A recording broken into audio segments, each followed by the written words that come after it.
Shalina Mataji. My parents just took me to the temple. I was little, and it was the official opening of the temple, and that was the first time we went to the Hare Krishna temple. Okay, so association. Madhava Prabhu. There is a sense of self-realization, and then the rest is history. What a journey. Who else we got here? Ananga Mataji. I do satsang with the students on Fridays, and then I call some of the couples from ISKCON to give them a talk. Okay, lovely. And that's how we got to Krishna. So you took the association like that? Yes, and we used to have downstairs on Fridays also. Okay. Nanga Mataji? Hare Krishna. I am from our country. I belong to the government. So I want to tell you a bit about where I come from. I don't know how many of you have heard of Newcastle. Yeah. That's a very fired up Navahat. Okay.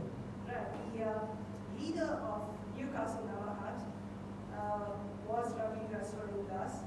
He has now relocated to Johannesburg. So we were introduced by one of our family friends, and my late husband was the leader of Football Life in Newcastle.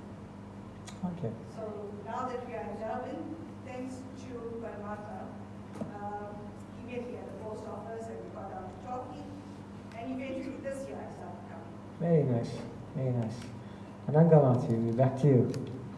Yes? I was very interested about spiritual life and to the 10 campaign part of the state campaign. 10 campaign days. Probably you remember that you were there. 10 campaign days. A lot of devotees sprung out there because of your spiritual master. Yeah, because of his association, we all sitting here, I think. It's true. He used to call us to do service. We used to run the other direction in the initial days. But he never gave up. Abhay Prabhu never gave up. Sarvanga Mataji. One of Prabhupada's books. His books. Yeah. So it's basically more what we're saying is that through association, one developed an attraction to Krishna consciousness. It is mentioned in the Vedic literatures that wood has fire in it, in a sense that it has the ability to burn. But it remains simple dry wood unless it comes in contact with fire. Similarly, everyone has Krishna consciousness in them. But this Krishna consciousness remains dull and dry unless it's invoked by the association of the devotees. So association is extremely important. And to illustrate this point, I'm going to share a small story, or a short story of Narad Muni. So everybody knows who's Narad Muni, right? He's known as a traveling spaceman. He's not governed to any planet. You know, you get the higher planetary systems, the middle planetary system, and the lower planetary systems. And above the higher planetary systems, you get Brahmaloka. And above that, you get the spiritual realm. Now, Narad Muni is such that he can travel anywhere. He's not governed to time, space, or anything. He has this opulence or this ability. And of course, all his travels and his stories are really meant for the rest of the civilization as it continues. So in one such pastime, it appeared as though Narad Muni was bewildered. And his bewilderment was such that he couldn't understand the value of association. So, on one of his trips, he went to see Lord Vishnu. And when he went to Lord Vishnu, he bowed down and he spoke to Lord Vishnu and he says, "Dear Lord Vishnu, I feel very, very bewildered. Can you tell me what is the importance of association?" And Lord Vishnu says, well, of course, Narad Muni is also super empowered, right? So where Lord Vishnu is, he says, look down into the Earth planet. Can you see that small, tiny worm right there? And of course, Narad Muni, he could see it, right? He was transcendental. He says, what I want you to do is go down to that planet and ask that worm, what is the value of association? And Narad Muni he travels all the way down to Earth planet, comes to this worm, and he asks the worm, tell me, my dear worm, what is the value of association? And this worm picks its head up, rolls its eyes, and falls flat dead. Narad Muni now is even more bewildered what's happening here now. But anyway, goes back to Vishnu, and he says, Lord Vishnu, I asked the worm, and immediately he fell dead. What is the meaning of this here? So Lord Vishnu, he says, so you didn't get your answer? Narad Muni replies, no. So he says, okay, go down to that same planet, and in that planet there's a calf that has just been born. And I want you to ask the calf, what is the value of this association? So Narad Muni is also now, he's reluctant to go, right? Because he's thinking, if I ask this worm, and this worm died, if I ask this calf now, what is going to be the reaction of this calf? But anyway, he still goes down. Goes to see this calf, and he asks the calf, tell me, dear calf, what is the value of association? And this calf does the same thing. It looks at Narad Muni, rolls his eyes, falls flat to the side, and dies. And Narad Muni now, this time here now, he's really, really more bewildered, and he begins to get scared now. What is happening now? Is he like cursed? Because he's asking this question, and living entities are dying. So anyway, he goes back to Lord Vishnu, and he says, Lord Vishnu, this is it. I've asked 2 living entities, and both of them have died. Now, what do I do?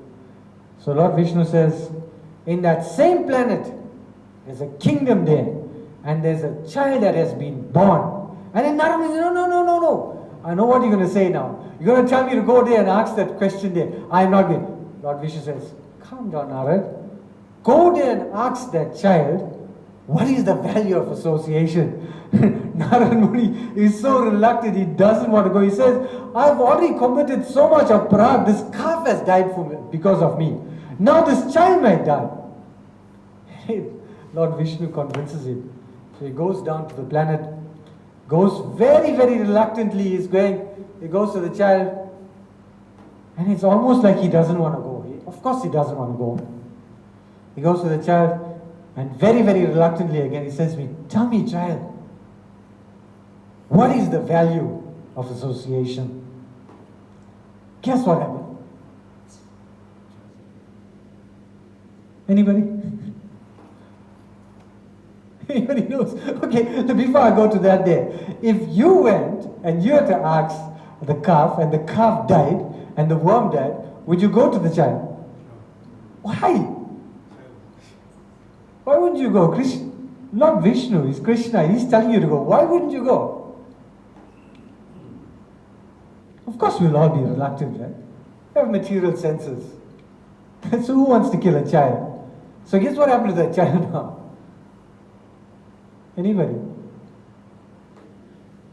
Okay, anyway, so he went and he asked this child, and he's so fearful, very, very quietly, he's asking the child softly, what is the value of association? And he's scared. And to his surprise, the child didn't die. The child woke up and he looked at Narad. He says, a moment's association with a pure devotee can bring about all perfection. A moment's association with a pure devotee can bring about all perfection. Narad Muni is wondering, yes. Then this child says, do you remember that you came and you saw this worm and you asked the worm, what is the value of the association? And what happened to the worm? The worm died. Well, in that lifetime, I was that worm. That because I took your association and because you're a pure devotee, I immediately left my body. But I went to a higher living entity. In the next visit you came to this calf, and I had taken birth as a calf. But when you visited me, and again because you're a pure devotee, I again left my body. And I was transported to this. I took this birth of a child. So that is the value of association of a pure devotee. Anybody that takes the association of a pure devotee, it can bring perfect, it can bring about all change in one's life as well. So Narayan Muni was very, very happy about that. Of course, Narayan Muni was not bewildered, right? It's for the sake of us. So the thing about association is that in association, you get devotional service. So how many of you have had the opportunity to associate with devotees, and together you then had devotional service given to you? Of course, Advaita Prabhu is responsible for many of us being engaged in devotional service, and all the time. It's always like that. He's always brought about devotional service for us. And Krishna says in Bhagavad Gita in chapter 18, text 68, 69, he says, "One who preaches my glories is most dearest to me." And for him, he goes further and he says, devotional service is guaranteed. And why is devotional service so important and guaranteed? Why is Krishna saying this here? Because it is through devotional service that one can go back home, back to Godhead. It is through devotional service, Krishna is attracted to that person. Krishna means all attractive, in a sense that he attracts everyone. But there's one thing that attracts Krishna, and that is devotional service. That's why in association of devotees, we get devotional service, and in engaging in devotional service, we get Krishna. And when we get Krishna, we go back home, back to Godhead. So never refuse devotional service. Never, never, like what Advaita Prabhu was saying. The devotional service, in fact, I was listening to one of the discourses by one of the Maharajas, and they said devotional service is actually a gift. We think many, many times that we're doing others a favor. If Advaita Prabhu calls us to do some service, we're doing him a favor. Really, is that so? No. It's a gift. If he's engaging us in service, he's giving us a gift. Because this gift is not everybody has the advantage of being engaged in devotional service. And devotional service, the reactions for devotional service is never lost. That's why Krishna says in Bhagavad Gita text, chapter 2, text 40, in this endeavor there is no loss or diminution. Even the slightest bit of advancement can save one from the greatest type of fear. So we should latch on to devotional service, and if anybody does give it to us, just be grateful for it and never ever refuse it. So I'm going to stop here. Advaita Prabhu, Adni, if you want to add anything more to it. Oh, the question. There's questions. For the Prabhu. Okay, I'll read it. Hare Krishna, how to turn this body we have into the boat to transcend this material nature? How to turn the body we have into the boat to transcend the material nature? That is simple. Just chant Hare Krishna. When you chant Hare Krishna, that's the first step, right? And you engage in devotional service. You satisfy Krishna, and you go back to God. The first step is chant Hare Krishna and association of devotees. So we're very, very happy here. First of all, Namahata. Please come. Everyone must please come, have association of devotees. Carry on the Namahata.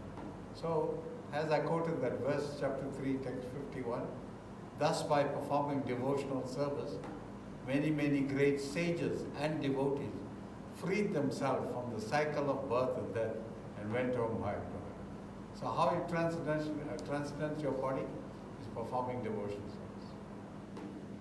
Not becoming a king, not becoming some great person in the material world. And you made a promise to the Lord. Everyone know how you made a promise to the Lord?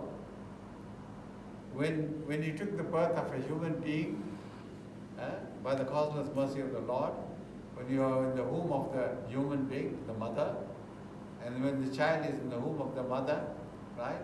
Srimad Bhagavatam and Bhagavad Gita. When the child is like 3-4 months old, in the womb of the mother, the child start to kick. When the child started to kick, everyone get excited, oh, the baby is kicking. But why the baby is kicking? Because the baby is in a very uncomfortable position like this, and is growing in the womb. He's looking for space. So it starts to kick for space. At that time, the baby is struggling. There's no one for the baby, right? So, Mahavishnu, Krishna has a Vishnu form, situated in the heart, as Paramatma in the heart of all living entities. He reveals himself to the baby. When he reveals himself to the baby recollects all his previous births and how much sin he's been doing. Right? How much sin he's been doing. And he promised the Lord, when I take birth in the material world, I'll never forget you, I will worship you. That is a promise. There's no such thing as empty hand we came here. We came with a promise. Human being came with a promise. When people say you come here with nothing, you don't go back with nothing, those people don't know the message of Krishna. That's why they speak like that. So, when the baby is born, the baby is lying in the cot, you find the baby is sleeping. While the baby is sleeping, the lips of the baby go up and down and he smiles very, very beautifully. He's still having association with Paramatma. In due course of time, when the baby is carried by the contaminated people, the baby also gets contaminated and lose the association with Paramatma. So we made a promise. We all made a promise. And that promise we have to keep. And if you don't keep that promise, you go to Yamaraj. When you go to Yamaraj, soul without the body, you stay there for many, many, many, many, many years. And the family do pitarpak. Family do pitarpak for you. And you stay there with the soul without a body, you got no body. There's a lot to say, you haven't got time. Stay there with the soul without a body. Once in a year, by the mercy of Vishnu, you come down to the family's house where you last left. They make nice food for you, material food, and they give you to eat. You come eat it and you go back. But if your families were devotees, right? If your families were devotees, your family won't give you all those kind of thing. They'll give you Krishna prasadam. So when you come and you eat Krishna prasadam, so what happened? You don't return to that hellish planet. Immediately you take birth of a human being. That's how powerful Krishna conscious is. Krishna says in Bhagavad Gita, chapter 7, text. I shall now explain this confidential knowledge to you, both phenomenal and unanimous. Knowing this knowledge, there's nothing further will remain for anyone to know.